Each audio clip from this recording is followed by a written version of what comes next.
Big boss 7 విజేతగా నిలిచి చరిత్ర సృష్టించాడు పల్లవి ప్రశాంత్. తెలుగులోనే కాకుండా దేశ చరిత్రలోనే ఒక సామాన్యుడు, అందులోనూ అన్నదాత బిగ్ బాస్ విన్నర్ కావడం ఇదే తొలిసారి. అన్న మళ్ళొచ్చిన, నేను బిగ్ బాస్కి వెళ్ళాలన్నా, అన్న రైతు బిడ్డనన్నా, నన్ను బిగ్ బాస్లోకి తీసుకోండి అన్నా అని వింత వింత చేష్టలతో వీడియోలు పెడుతూ ఉంటే అతడిని చూసిన వాళ్ళందరూ కూడా వీడెవరో తింగరోళ్ళ ఉన్నాడు అని అనుకున్నారు. పైగా బిగ్ బాస్కు వెళ్ళడమే తన జీవిత లక్ష్యం అంటున్నాడు. పని పాట ఏం లేదా అని అందరూ కూడా ఆయన్ని అసహించుకున్నారు. అయితే ఎవరేమనుకున్నా నువ్వుండే రాజ్యాన్న నువ్వే రాజు నువ్వే బంటు అన్నట్టు ప్రశాంత్ మాత్రం కష్టపడి పట్టుదలతో బిగ్ బాస్ హౌస్లోకి, అసలు హౌస్లో సామాన్యులు ఇన్నాళ్ళు కొనసాగడమే గ్రేట్ అనుకుంటే రైతు బిడ్డ పల్లవి ప్రశాంత్ ఏకంగా విన్నర్గా నిలిచి చరిత్ర సృష్టించాడని చెప్పుకోవచ్చు. ఇదిలా ఉంటే విన్నర్గా పల్లవి ప్రశాంత్ మొత్తం మీద ఎంత గెలుచుకున్నాడు అనేది ఇప్పుడు అందరికీ పెద్ద క్వశ్చన్ మార్క్గా మారింది. బిగ్ బాస్ విజేతకు 50 లక్షలు ప్రైజ్ మనీ అని ప్రకటించారు. కానీ ప్రిన్స్ యావర్ 15 లక్షల సూట్ కేసు తీసుకొచ్చేశాడు. అది కూడా ప్రైజ్ మనీ 50 లక్షల నుంచి కట్ అవుతుంది. అంటే రైతు బిడ్డకు 35 లక్షలు మాత్రమే మిగిలాయి.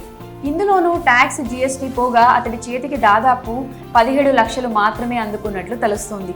ఈ విషయాన్ని బిగ్ బాస్ తెలుగు 5వ సీజన్ విన్నర్ విజయ్ సన్నీ స్వయంగా వెల్లడించాడు. తనకు 50 లక్షల ప్రైజ్ మనీ ఇవ్వాల్సిందని, కానీ ఇందులో దాదాపు 27 లక్షల వరకు ప్రభుత్వానికే వెళ్ళిపోయిందని తెలిపాడు. ట్యాక్స్ కట్ చేసుకున్న తర్వాతే మిగిలిన డబ్బును తనకు ఇచ్చారని సన్నీ చెప్పుకొచ్చాడు. ఇప్పుడు ప్రశాంత్ విషయంలో కూడా అలానే జరుగుతుంది. అంటే మిగిలిన 35 లక్షల రూపాయల ప్రైజ్ మనీలో ట్యాక్స్ కట్ కాగా పల్లవి ప్రశాంత్ చేతికి 17 లక్షలు మాత్రమే వస్తాయని అంటున్నారు. ఇక హౌస్మేట్గా పల్లవి ప్రశాంత్కు ఇచ్చిన పారితోషికం కూడా తక్కువగానే ఉంది. రోజుకు 15,000 మాత్రమే ఇచ్చినట్లుగా తెలుస్తోంది. ఈ లెక్కన వారానికి 1,00,000 పైచిలుకు కాగా 15 వారాలకు కలిపి 15,75,000 పల్లవి ప్రశాంత్కు ముట్టినట్లు సమాచారం.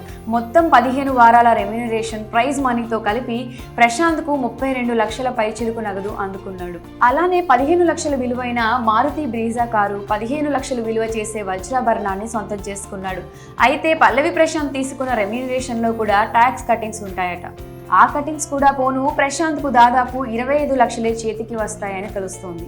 అంటే ఫైనల్గా పారితోషికం, ప్రైజ్ మనీ కలుపుకొని ప్రశాంత్ చేతికి 25 లక్షల రూపాయలు వస్తాయి. ఇది కాకుండా 15 లక్షల విలువైన డైమండ్ జ్యువెలరీ, 15 లక్షలు విలువ చేసే కారు కూడా దక్కించుకున్నాడు. ఇవన్నీ కలుపుకుంటే మొత్తంగా ప్రశాంత్ చేతికి వచ్చేది 55 లక్షల రూపాయల మొత్తం అనుకోవచ్చు. మరి డైమండ్ జ్యువెలరీ, కారుకు సంబంధించి ఏమైనా కటింగ్స్ ఉంటే ఈ మొత్తం మరింత తగ్గవచ్చు అని అంటున్నారు. మరి బిగ్ బాస్ విన్నర్గా పల్లవి ప్రశాంత్ గెలవడంపై మీ అభిప్రాయాన్ని కమెంట్ సెక్షన్లో కమెంట్ చేయండి.